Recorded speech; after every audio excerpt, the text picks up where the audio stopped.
आज के इस वीडियो में हम देखेंगे what is mean by SDLC। SDLC is nothing but a software development life cycle. तो SDLC इज़ अ मॉडल और framework, you can say anything. It is generally describe the journey of your software. मतलब जब software बनता है तो from starting to end उसकी journey कैसी रहती है, on from which phases software have to go. तो ये this particular model will represent. तो SDLC में डिफरेंट फेजेस कौन से है। तो फर्स्ट फेज़ है रिक्वायरमेंट गैदरिंग एंड एनालिसिस। तो रिक्वायरमेंट गैदरिंग एंड एनालिसिस में जनरली क्या होता है कि कस्टमर जो है उसे कौन से टाइप का सॉफ्टवेयर चाहिए, उसके रिक्वायरमेंट्स डेवलपर को बता देता है कि I want this kind of software. For example उनको कुछ तो स्कूल मैनेजमेंट सॉफ्टवेयर चाहिए, राइट। तो स्कूल मैनेजमेंट सॉफ्टवेयर में उनको क्या क्या चाहिए कि बाबा उसमें बच्चों के स्टूडेंट्स के जो है वो उनका सारा डेटा सेव होना चाहिए, उनके रिजल्ट सेव होने चाहिए, उनके अदर एक्टिविटी रिलेटेड डेटा चाहिए। ऐसा कुछ तो सॉफ्टवेयर उनको चाहिए कि नया स्टूडेंट आया तो उसमें इनरोल होना चाहिए।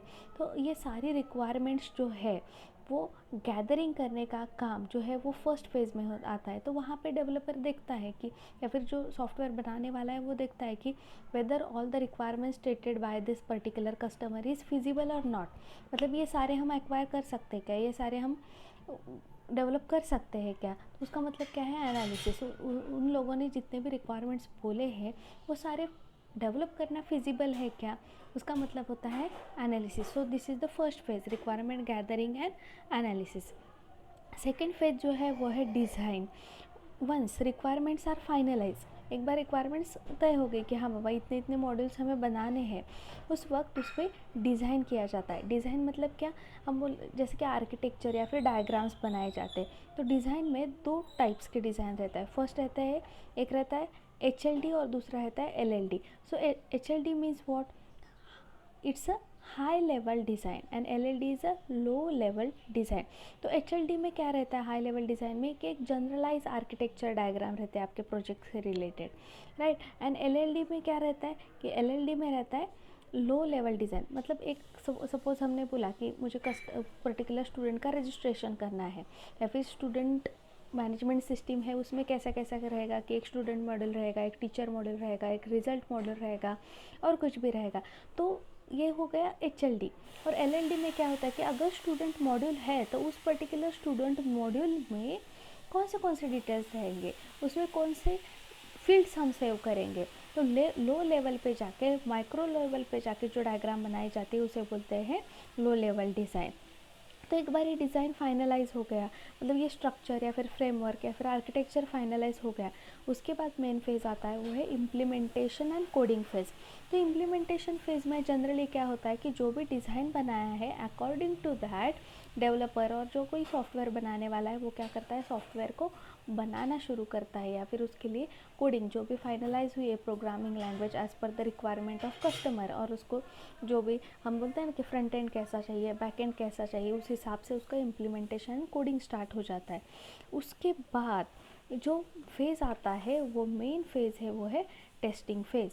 तो टेस्टिंग फेज़ में क्या होता है कि जो भी सॉफ्टवेयर बनाया है before it hand over to a customer, जो टेस्टर्स रहते हैं वो टेस्ट करते हैं as per the customer requirement. मतलब कस्टमर ने जो जो रिक्वायरमेंट्स बोली है वो सारी इस पर्टिकुलर सॉफ्टवेयर में एक्वायर हुई है क्या, उसमें सारे मॉड्यूल्स है क्या, वो एज़ पर कस्टमर एक्सपेक्टेशन से ही चल रहे हैं क्या। मतलब जैसे कि उन्होंने बोला कि स्टूडेंट का रजिस्ट्रेशन करना है और उन्होंने बोला है कि भाई 1000 स्टूडेंट्स होने चाहिए, मतलब 1000 स्टूडेंट का डेटा हम स्टोर कर सकते हैं। तो as a tester it's your responsibility to make a entry of 1000 students and check whether all students are get enter successfully और नॉट। तो उसके लिए कुछ टूल्स पे मार्केट में अवेलेबल है, ठीक है। तो उसके बाद जो मेन फेज है वो है डिप्लॉयमेंट फेज। मतलब टेस्टर ने टेस्ट कर लिया एप्लीकेशन, वो एज़ पर ठीक से जो भी कस्टमर एक्सपेक्टेशंस है उस हिसाब से चल रहा है, सारे मॉड्यूल्स ठीक से चल रहे हैं। तो अब जो नेक्स्ट फेज़ रहता है वो रहता है डिप्लॉयमेंट फेज़। तो इस डिप्लॉयमेंट फेज़ में क्या रहता है कि डिप्लॉयमेंट फेज़ में ये जो पर्टिकुलर सॉफ्टवेयर है वो हैंड ओवर किया जाता है किसे, कस्टमर को। तो कस्टमर वो चेक करता है कि भाई वो ठीक से चल रहा है क्या, या फिर उसे यूज़ करना शुरू करता है। तो इसी स्टेज को प्रोडक्शन स्टेज भी बोलते हैं। इसमें क्या होता है कि क्लाइंट को ये पर्टिकुलर सॉफ्टवेयर यूज़ करने के लिए मिलता है। और उसमें उसके बाद सबसे लास्ट फेज़ आता है, वो है मेंटेनेंस फेज़।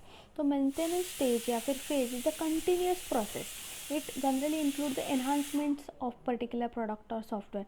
मतलब क्या, कि आपने सॉफ्टवेयर हैंड ओवर किया है तो उसके बाद भी कुछ तो मेंटेनेंस लगता है, जैसे कि कुछ सब्सक्रिप्शन रहेगा उसका, या फिर कुछ तो आपने इस बार बोला है कि 1000 सब्सक्राइबर चाहिए और उसके बाद 1000 स्टूडेंट्स की एंट्री होनी चाहिए, और उसके बाद क्या होगा कि 2000 स्टूडेंट्स चाहिए, तो उसके वो कहाँ पे आता है, तो मेंटेनेंस फेज़ में आता है।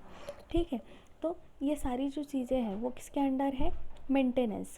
ओके, तो ये सारे जो स्टेजेस है वो जो है वो है सॉफ्टवेयर डेवलपमेंट लाइफ साइकिल। तो मेंटेनेंस स्टेज में जनरली अगर कस्टमर को कुछ डिफेक्ट आता है, कुछ उन्होंने रिक्वायरमेंट बोली और उस हिसाब से नहीं चल रहा, तो वो क्या करते हैं, फिर से वो बोल देते कि भाई ऐसा ऐसा हुआ है। तो उसके अगेन ये जो स्टेजेस है, ऑल स्टेजेस से सॉफ्टवेयर को जाना पड़ता है कि भाई कहाँ पे डिफेक्ट आया था, या फिर कुछ न्यू मॉडल बोला है, तो ये सारा फिर से प्रोसेस हो जाता है। तो depending on this SDLC there are different models are available, like waterfall model है, इंटीग्रेशन मॉडल है, VNVA मॉडल है। वो सारे टाइप्स के मॉडल के ऊपर मैं जल्दी वीडियो बनाऊंगी। तो इसमें अगर कुछ डाउट रहेंगे तो please ask in comments, I will try to answer your queries. So make sure you can like